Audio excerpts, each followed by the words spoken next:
What if pay by cash? How much po? So, Ma'am Nick, kapag bibili nyo po ng cash yung unit natin dito, magre-range po siya ng 3 million to 3.2. So, kapag i-cash po natin siya, and yes, may reservation fee pa rin, 10,000 pesos na lang.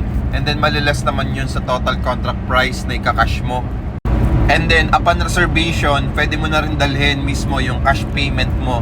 Or, pwedeng within 5 days, makapag-cash payment ka na. Para meron ka pang time or day makapag-prepare ng iyong pang cash payment dito sa property. Ang maganda din sa cash payment, Ma'am Nick, no? Wala ka nang iintindi ng monthly amortization. Bali, condo dues na lang yung babayaran mo monthly. Yung condo dues natin nasa 55 pesos per square meter lang, kaya naman napaka-affordable nito. Kung ita-times mo sa 30.60 square meter, nasa around 1,683 pesos per month only.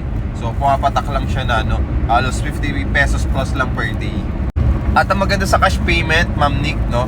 Madali lang yung title, yung clean title or CTC, Condominium Certificate of Title, yung CCT mo, mabilis lang lumabas yan once na fully paid cash mong bibilin yung unit.